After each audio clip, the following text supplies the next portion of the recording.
Hey everyone, and welcome back to Old Charles. We're all on a treasure hunt, and sometimes, the greatest treasures are hiding in plain sight. Literally, in your pocket change. Today, we're diving deep into a coin that over 7 billion of were made. It's a coin you've definitely held in your hand, probably spent without a second thought. We're talking about the 1980 Lincoln Memorial Penny. Could this seemingly ordinary piece of copper-plated zinc be worth more than 1 cent? Could it be worth hundreds, or even thousands of dollars? Stick around, because the answer is a fascinating journey through minting errors, metal composition, and the simple laws of supply and demand. First, let's get to know our subject. The 1980 penny is part of the long-running Lincoln Memorial series, which ran from 1959 to 2008. It was designed by Frank Gasparro, and it's made of, well, that's where things get interesting. In 1982, the U.S. Mint switched the penny's composition from 95% copper and 5% zinc to a core of 99.2% zinc with a thin plating of copper. But our coin, the 1980 penny, is still part of the copper era. That's right, a 1980 penny is 95% copper. That fact alone gives it a base level of intrinsic value. A map of the United States with icons for Philadelphia, P, Denver, D, and San Francisco, S. As the host speaks, the mintage numbers pop up over each city. Not all 1980 pennies are created equal. They were struck at 3 different U.S. mints, and the mint mark, a small letter under the date, tells you where it was made. No mint mark. That means it came from Philadelphia. A D means Denver. And an S, well, the S San Francisco Mint pennies are a special story we'll get to. See that? The Philadelphia and Denver pennies were made for general circulation by the billions. They are, by any definition, exceptionally common. So, if you have a regular 1980 P or 1980 D penny in worn, circulated condition, it's worth exactly 1 cent. But don't click away. Because common doesn't mean worthless. It's all about the condition and the variety. A sliding scale appears on screen from circulated to mint state to proof. Corresponding video clips show a worn penny, a shiny new penny, and a brilliant proof penny. So, let's break down what a 1980 penny is actually worth. We'll start with the circulation strikes from Philadelphia and Denver. If your 1980 P or 1980 D penny shows wear, the copper color is faded, Lincoln's cheek is smooth, the details are soft, then it's a circulated coin. Its value is its face value, 1 cent. But remember, its copper metal value is about 2 to 3 cents. It's illegal to melt them down, but collectors will still buy them for their bullion value. Now, if you find a 1980 penny that has never been spent, maybe it's been sitting in a bank roll or an old collection, that's a different story.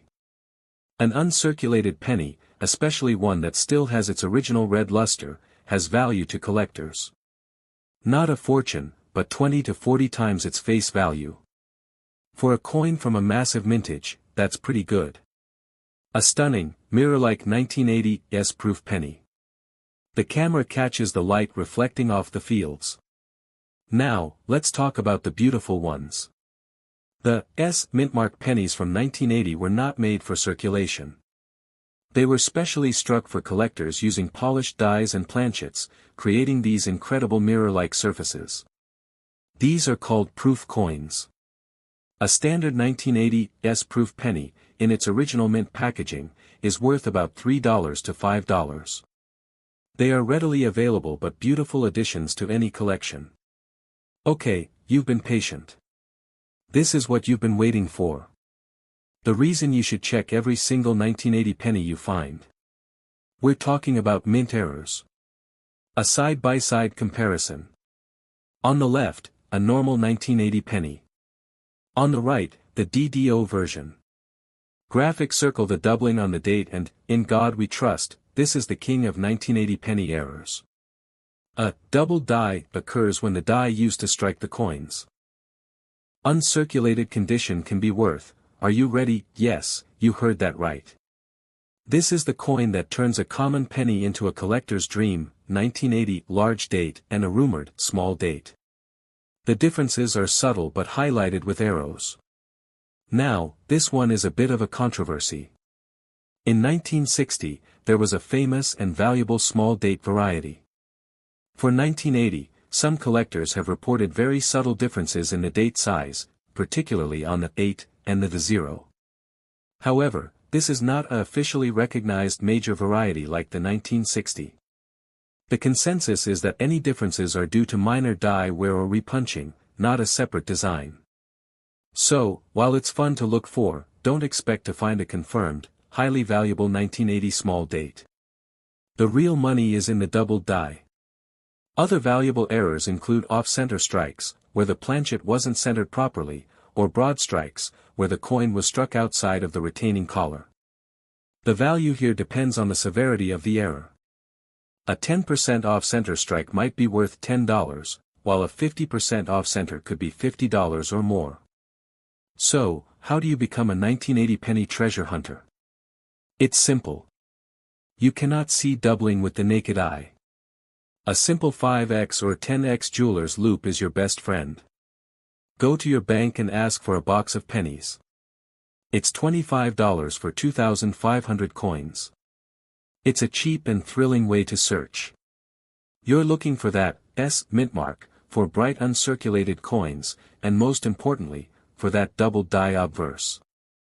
Every time you get a penny in change, make it a habit to check the date and mint mark. Also, ask older relatives if they have any old coin jars sitting in the attic. You never know what's been hiding for 40 years, so, to answer our original question, is the 1980 Lincoln penny a hidden fortune? For the vast majority of them, the answer is no. They are common coins, a beautiful piece of Americana, but monetarily, they're worth 1 cent. It's a coin we often ignore, sometimes even disdie. Fascinating history of the U.S. penny. Before there was a United States mint, there was the Fugio cent, often called the Franklin cent, authorized by the Continental Congress in 1787. This coin was steeped in symbolism. The design is a masterpiece of meaning. Mind your business with a sundial meant, time flies, so mind your business. The 13 interconnected links on the back represented the original colonies. It was a coin about unity, time, and industry, principles the new nation was built on. This was the true forefather of the American penny. With the Coinage Act of 1792, the United States Mint was born in Philadelphia. The first official 1-cent coins were struck in 1793, and they were nothing like what we have today. They were large, about the size of a modern half-dollar, and made of pure copper. The first design, the flowing hair, featured Lady Liberty with flowing hair. It was criticized, some said she looked frightened.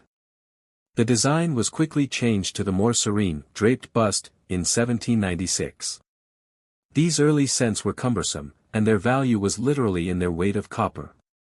Throughout the early 19th century, the penny evolved.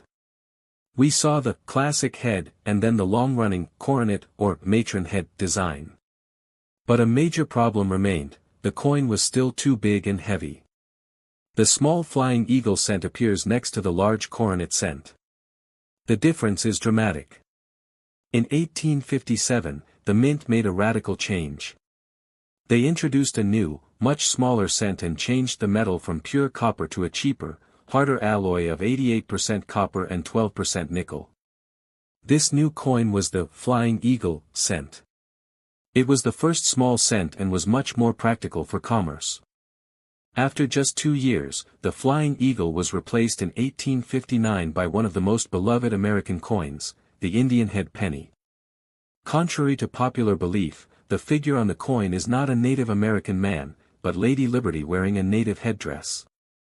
This design, by James B. Longacre. Civil War and the Industrial Revolution. A portrait of President Theodore Roosevelt and sculptor Victor D. Brenner. In 1909, America was preparing to celebrate the 100th anniversary of Abraham Lincoln's birth.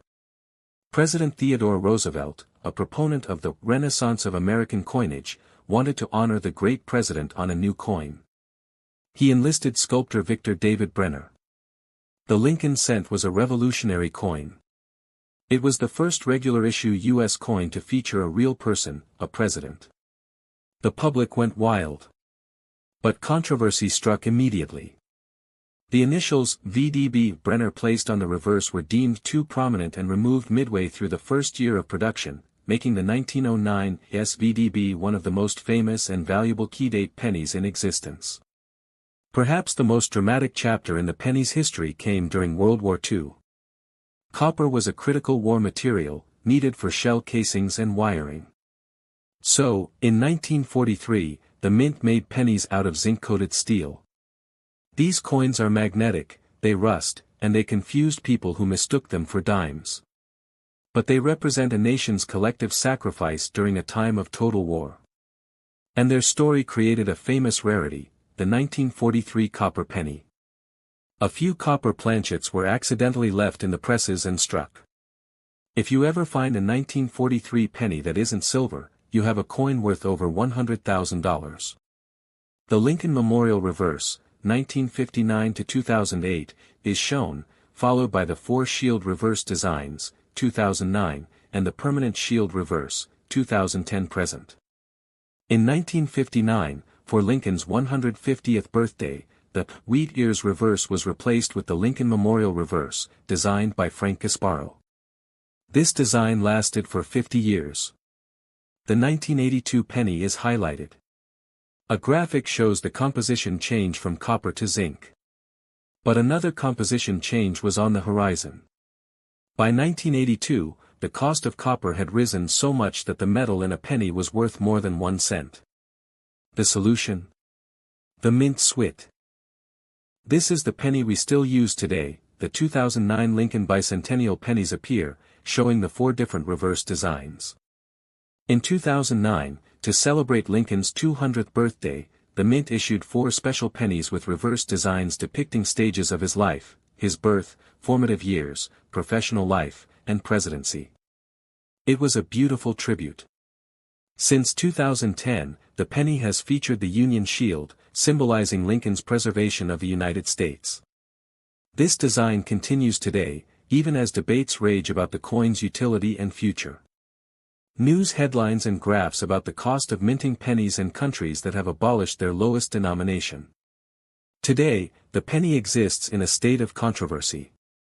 It costs the U.S. Mint more than 2 cents to produce every 1-cent coin. Many argue it has outlived its usefulness, that it wastes time and resources, and that other countries like Canada have successfully eliminated their equivalent coin without economic chaos. Yet, the penny persists. It's a piece of living history, a tangible link to our past. Charities rely on it, and for many, it's a symbol of thrift and value.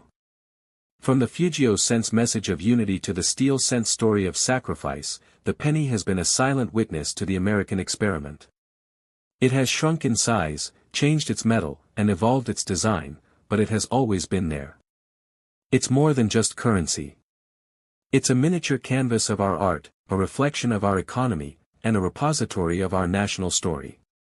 So the next time you see a penny on the ground, pick it up.